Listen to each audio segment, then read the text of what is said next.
Vamos então ver alguns exemplos de elipse e algumas propriedades que ela tem.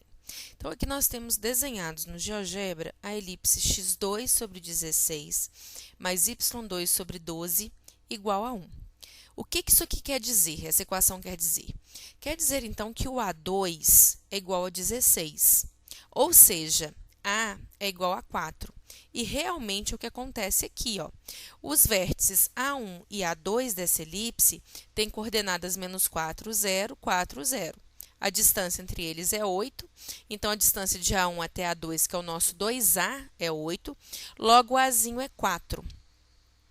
Os focos, no caso dessa elipse, eu coloquei aqui, ó, como sendo menos 2, 0, 2, 0.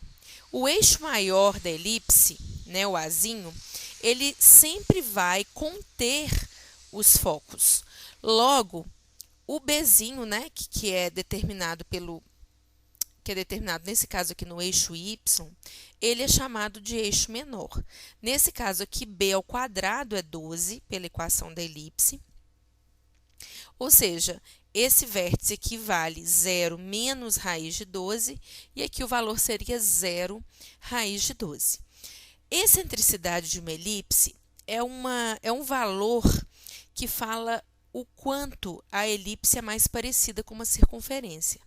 Ela é definida como sendo c, que é metade da distância focal, dividido pelo a, que nesse caso é o nosso eixo maior. Nós temos que o c é 2, o a é 4. Então, a excentricidade dessa elipse aqui, ela é meio. Vamos mudar, então, um pouquinho os focos. Então, se eu quero, vou aumentar o foco. Se eu aumento a distância focal, a minha elipse ela vai ficar mais achatada. Então, notem que a excentricidade ela vai aumentar, porque eu estou aumentando o tamanho do C. Notem que o Azinho continua 4, então vai ficar x2 sobre 16, só que agora, mexendo no foco, o valor de B ele vai variar. Então, aqui ele vai mudar, né, à medida que eu vario o foco. Vocês podem notar a variação aqui na equação da elipse. Então, quanto maior o foco é, ou seja, quanto mais próximo ele está do vértice A, mais próximo a minha excentricidade fica de 1 e mais achatada fica a minha elipse. Se eu diminuir a distância focal, né, aqui no caso a nossa distância focal está valendo, tentar colocar no 1 aqui, mas não é tão fácil, mas está lá, 0,95.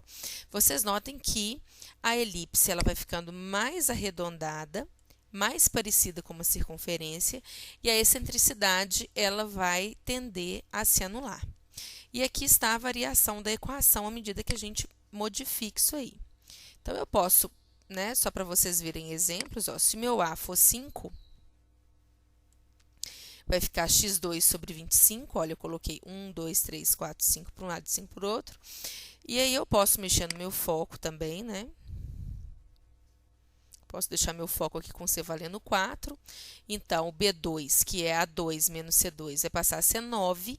Então, minha equação fica no eixo X, eu tenho que o A é 5, então fica x2 sobre 25. Eu tenho que o B2 é 9, então fica y2 sobre 9, igual a 1. O que pode acontecer é que esse eixo maior, que contém os focos, e o vértice A1, A2, ele está sobre o eixo Y. Então, vamos pegar exatamente essa elipse e colocar o eixo maior. Deixa eu mudar aqui, ó. Deixa eu colocar o A1 no 4 para dar escala ali para mim rodar. Vou pegar esse exemplo aqui, então.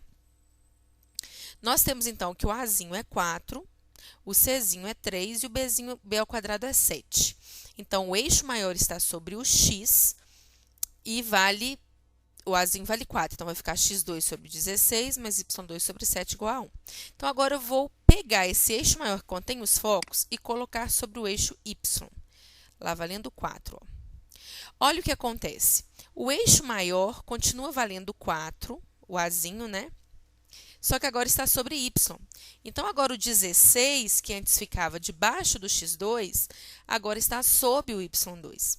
E o bzinho ao quadrado, que vale 7, agora identificado como eixo menor no eixo do x, faz com que sob o x2 fique o 7. Então, o que a gente pode ter na equação da elipse? O maior número sobre as variáveis corresponde ao eixo maior. Então, se o maior número estiver sobre o y2, significa que o eixo maior vale 4 e está no y.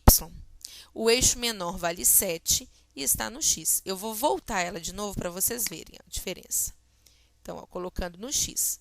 Então, agora o eixo maior é 4, está sobre o x, o eixo menor é 7, está sobre y. E a questão da excentricidade não vai mudar, porque eu estou no eixo x e no eixo y. Focos próximos, excentricidade próxima de zero, e a elipse fica mais parecida com uma circunferência.